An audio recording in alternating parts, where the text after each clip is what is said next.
Ребят, приветствую вас на нашем канале. Сегодня уже третье видео, третье по счету, выйдет по просьбе нашего подписчика. Человек попросил снять видео о том, как заварить стейк. Ну, допустим, вот труба, надо заварить стейк. А там где-то не держит задвижка и немножечко тоненькой струечкой по трубе бежит вода. Такое раньше случалось довольно часто. Задвижки были вот эти чугунные, старые, они не держали. Постоянно подтекали, мы их даже, чтобы заварить трубу, разбалчивали фланцевое соединение после задвижки, вставляли туда такой глухой блин, кусок металла вот такой круглый вырезали и закручивали, задавливали, потому что задвижка не держала. Сейчас задвижки, конечно, уже стали гораздо качественнее, там резиновые уплотнители на них ставят, есть шаровые задвижки всякие разные, все равно такое бывает, такое случается, когда не держит какой-нибудь кран или задвижка, варить надо, и заблинить фланцевое соединение нет никакой возможности. В общем, ребят, смотрите, в моей жизни таких ситуаций было много, всяких разных. Вот помню, была ситуация, труба была 325-я, там было две нитки, одна там подача-обратка, это был подземный трубопровод теплоснабжения, ребят. Было две нитки. Одна нитка, задвижка держит хорошо, мы ее заварили быстро, а вторая не держит. Вот по трубе бежит вот такой ручеек, и все. И бежала довольно так сильно. Знаете, что мы делали? Это было еще в 90-х годах, ребят.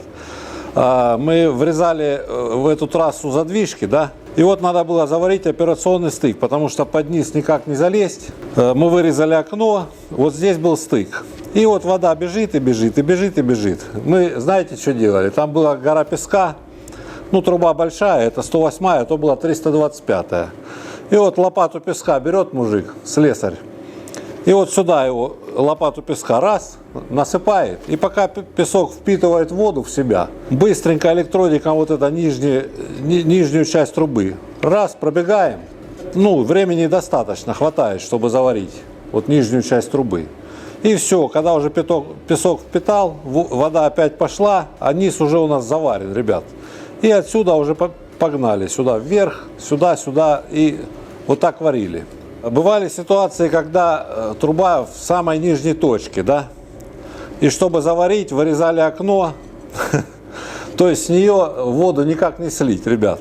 Вырезали окно в трубе, и шлангочком, находили шланг, знаете, как бензин сливали раньше с баков, там с канистр переливали, вот так подсасываешь, и шлангом оттуда воду сливаешь. Вот. Была еще ситуация у меня, ребят, вот такой вертикальный стык, Стык надо было варить вот так, а снизу поддавливает вода. Никак, вот переливается вода и все. Я какое решение принял? Я вот здесь прожег отверстие такое, чтобы туда можно было просунуть шланг. Такой тоненький шлангочек нашел, отверстие прожег, вода отсюда уходила.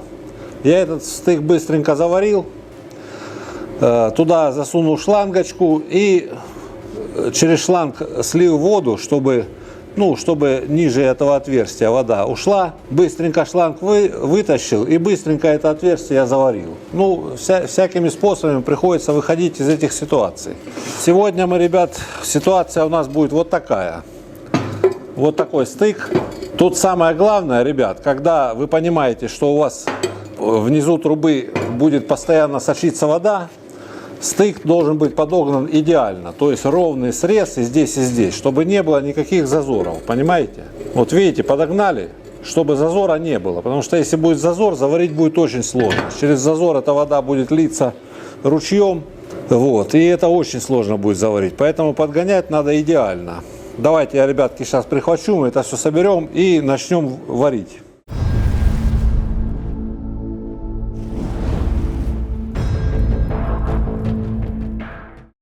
Так, ребят, смотрите. Вот я, значит, собрал. Вот он у нас стык. Вот он стык. Сейчас у меня нет возможности сделать так, чтобы там была проточная вода, чтобы она там ручейком бежала. Но я видите, заглушил с двух сторон трубу. С двух сторон заглушки поставил, и я туда просто налью воды. Значит, ребят, варить я буду, вот здесь она будет капать, водичка. Я постараюсь зажечь электрод вот здесь, чуть повыше. И вот так ее перекрыть. Получится или нет, это мы посмотрим по ходу действия. Электроды я буду брать рутиловые, у меня АК-46, ребят. Я думаю, тут нету смысла с основным покрытием электродами даже связываться, потому что когда с водой, я пытался несколько раз зажечь электрод с рутиловым, с основным покрытием, прошу прощения. Когда вода подкапывала, это бесполезно, он сразу прилипает и сразу тухнет, как только в воду попадает. А с рутиловым покрытием, ребят, это самый тот электрод, который нам в этой ситуации нужен. Значит, ребятки, давайте я сейчас... И ток я буду ставить большой. Я буду большой ток ставить, чтобы электрод у нас в воде не погас. И нам самое главное перекрыть вот эту нижнюю часть. Когда уже с водой часть мы перекроем, там уже ставим нормальный ток и идем дальше. Ребят, смотрите, я наливаю воду, да? Вот видите, закапало. Ну и там воды, ребят, в трубе получилось, ну как бы... Вот именно когда задвижка не держит, и там такая струечка, ручеек бежит, вот именно примерно такой же уровень воды, какой нам и нужен. Вот видите, водичка, вот она. И видите, ребят, я стык подогнал нормально, она ручьем не бежит, подкапывает. То есть стык подогнан как надо. Все, давайте, ребят, будем варить.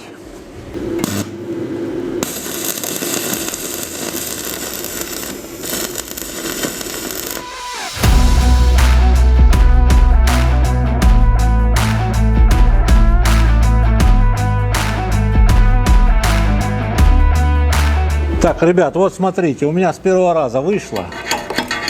Вот шлачок отбиваем. Вот низ я уже прошел, низ прошел. Вода там так и стоит. Давайте я еще подолью, пускай она даже через шов покапает.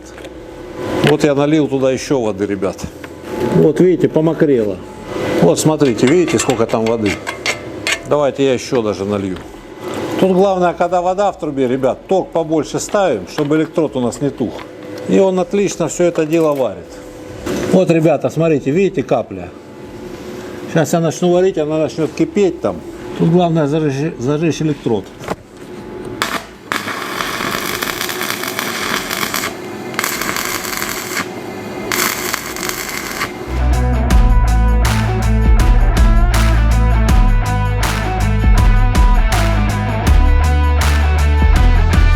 Вот так. И сейчас отсюда еще немножечко, ребята, пройду.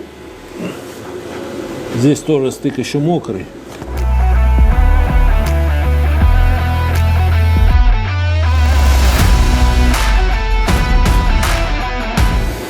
Вот все готово, ребят. Сейчас давайте шлак оббиваем и посмотрим, чего у нас там. Вот, ребят, как вы можете видеть, все сухо, все сухо. Вот смотрите, ребят, видите, сколько там воды. Ну, где-то сантиметра полтора-два, и все это спокойно варится. Единственное, ребят, чтобы быть уверенным, когда я это делаю в реальных условиях, в реальной жизни, да, потому что, когда просто там на дне вода, там никакого давления нет. И я, когда вот это прохожу, нижнюю часть трубы, я ее весь стык обошел, да, заварил, и я еще нижнюю часть вот с этой стороны шва прохожу, и с этой стороны шва прохожу. С двух сторон еще его прогреваю хорошенько так, току побольше. И все работает, ребят, как надо. Поэтому с водичкой это все варится спокойно. Ребят, ну вот как бы я показал вам, как это делается. Тут ничего сложного нет. Не бойтесь там, если водичка. Все это варится совершенно спокойно. Конечно, не пытайтесь, ребят, когда в трубе вода под давлением находится. Даже не пытайтесь. Я много раз пытался заваривать. Когда приезжаешь, а там ну вот такая маленькая струечка, знаете, фигарит из трубы. Я пытался заварить. Говорят, завари там, капни пару раз. Вот туда только электрод тыкаешь, она вода сразу, металл начинает плавиться, да, и вода этот металл сразу выталкивает. И отверстие получается гораздо больше, чем было раньше. В общем, когда вода под давлением, труба стоит, ребят, даже не пытайтесь.